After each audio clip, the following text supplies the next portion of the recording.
All right, I got one for you, Dan. Something that's worrying me with this fight. The right hand. Not even the right hand. I don't know if it's too. I don't know if they're putting him in too early after the Hergovich fight. I don't In know terms of what? The time frame. the time frame. I don't know if this shouldn't Yeah. have been like more like a December. Have you heard something called momentum? Yes. Right. So momentum is a great thing. And I truly believe it's the perfect time. Based on the landscape of the heavyweight division. And like I said, based on how it's been written, this is God's work, you know? Most definitely. I just so Daniel definitely seems to be coming into his own, but as a trainer, Dan, how are you dealing with Pops in the corner, his dad in the corner? I Are you? embrace that. I Are you? embrace that. It doesn't I irritate embrace you that. when the going gets tough. Not at all. I Yeah. embrace it. It's an addition.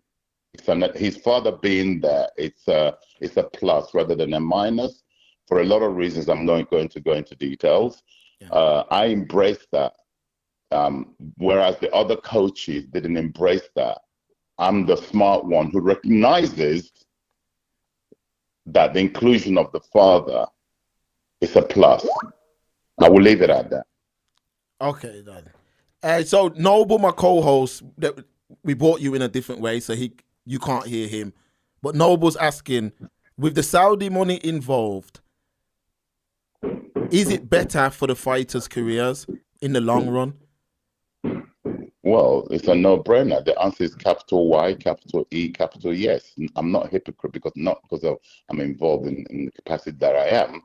There's only one way to look at it. It's a positive way. What my concern is generally is that this Super League or this Riyadh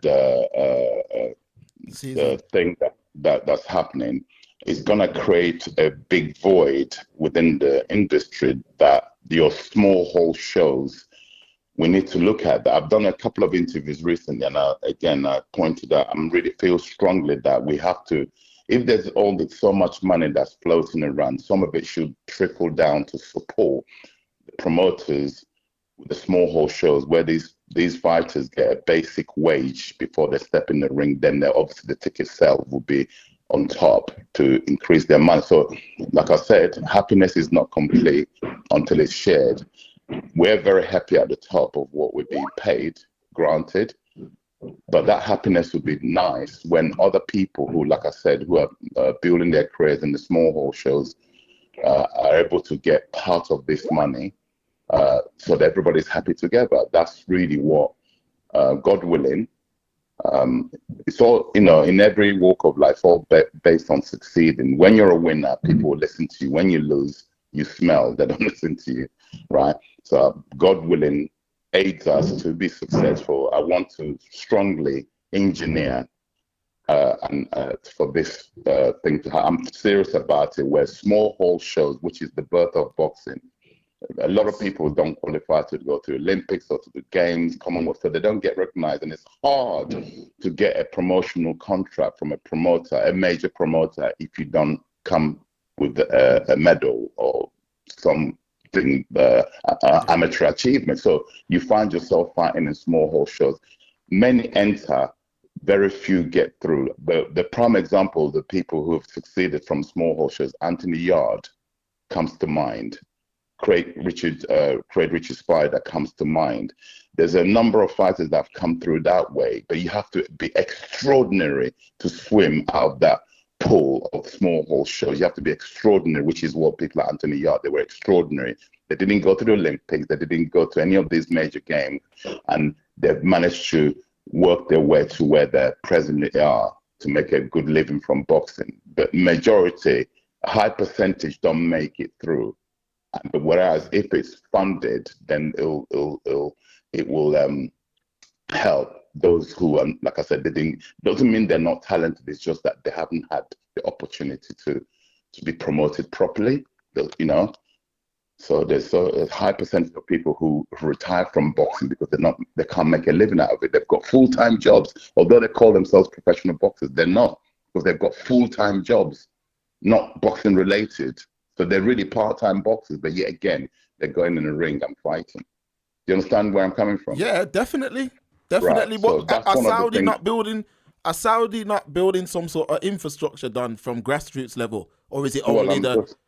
I'm just telling you from my observation, if that it might be in their plans, but Yeah, as we speak, no. As we speak, in this country anyway, no. In their country, I know they've got an academy that they're developing in Riyadh from the grassroots. But I'm talking about the UK. This yes, Riyadh season's consisting of many UK-based fighters. So I'm talking just for the UK. It would be nice for some of this Riyadh money to trickle down to the small hall show to support the promoters who have to sometimes, it's a business.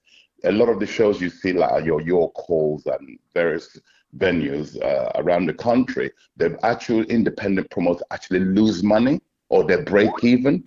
Yeah, it's a yeah, business. yeah, So if yeah. some of this funding, it's almost like lottery funding, that sort of thing where some of this money that's floating around should trickle down to support the small hall shows to keep boxing the booming the way it is at the moment.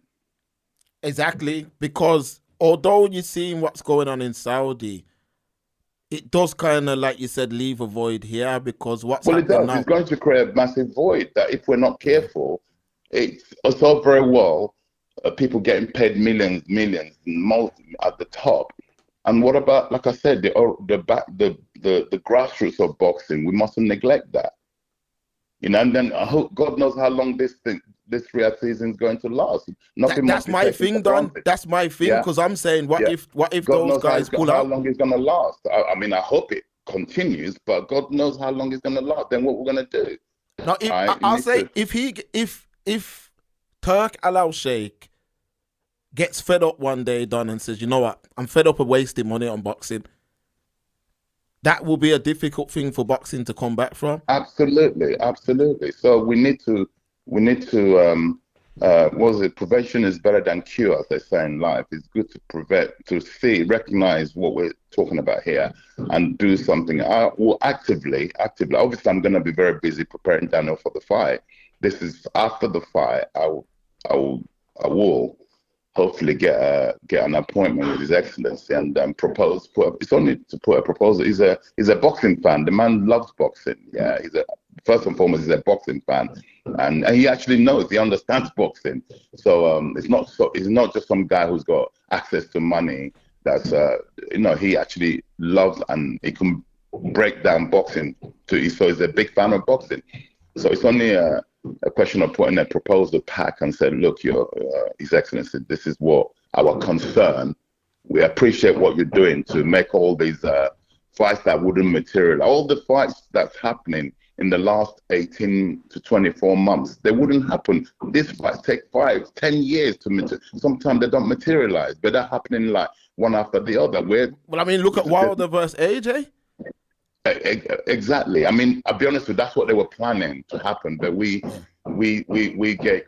get crashed the party. They didn't want Daniel Dubois to be fighting AJ. That wasn't the plan. It was Fury, Wilder, or Hergovich, and three Yeah. of them failed miserably to come through.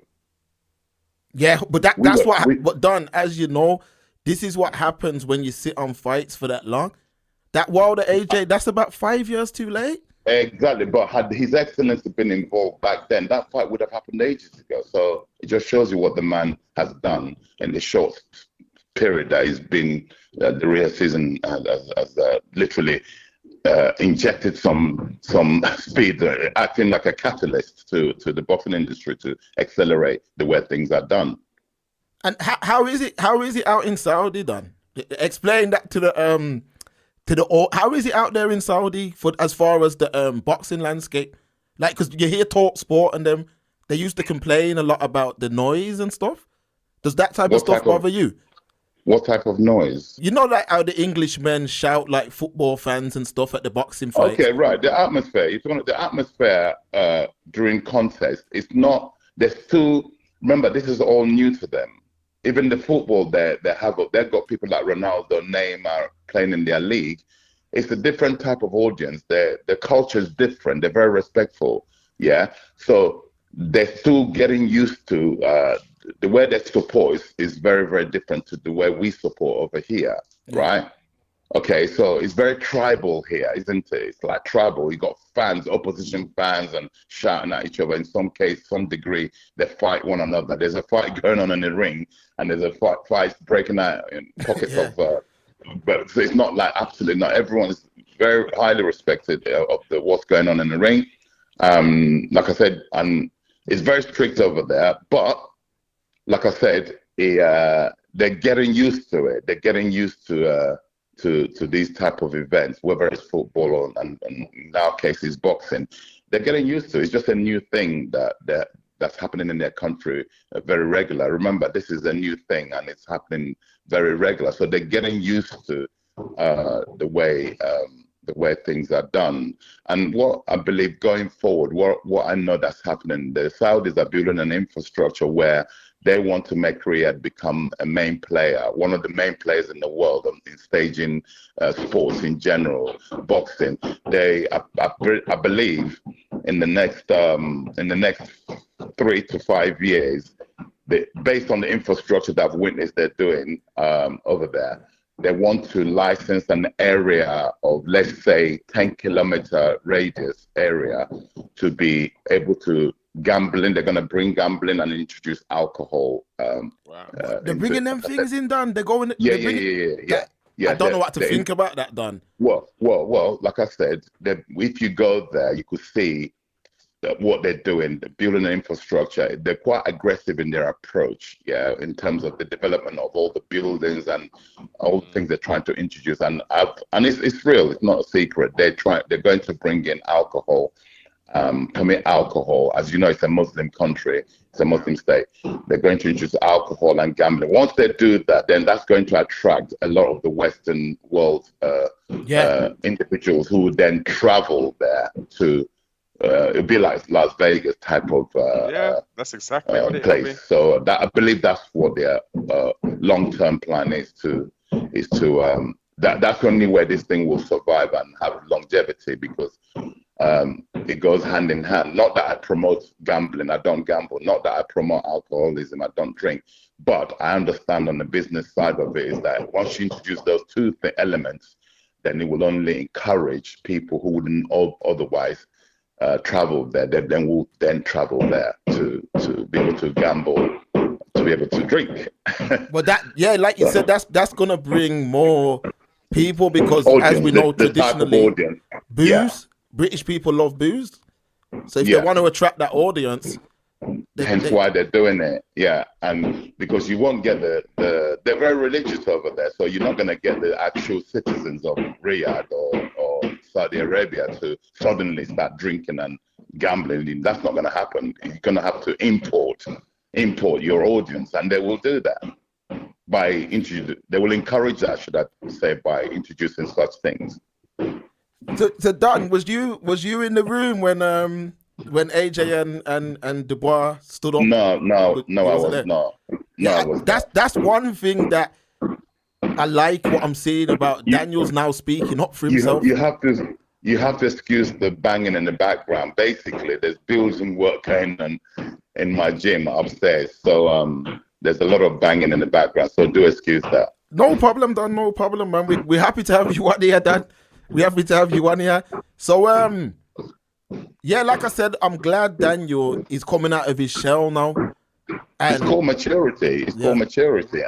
And there's another saying in life: you are the company you keep, right? Yes. So there's a lot of people around Daniel at the moment. Remember, he's growing up. He's growing day by day. He's a 26-year-old young man, right? Like I said, I won't expand on that. You are the company you become, and you are the company you keep, period. I won't elaborate anymore on that. I mean, we can all see the change. We can see the change, Don. We can see it. And like I said, his dad, phenomenal job. And his dad made me laugh as well, man. His dad was making me laugh in that interview. Because they're from Grenada, I believe.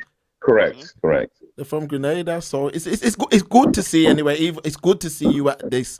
I know you've always been at the highest level with Chisora and things like that, but to see you in this corner, I'm very, very happy, Don. Very, very happy Yeah, about that. I keep saying to you, brother, it's,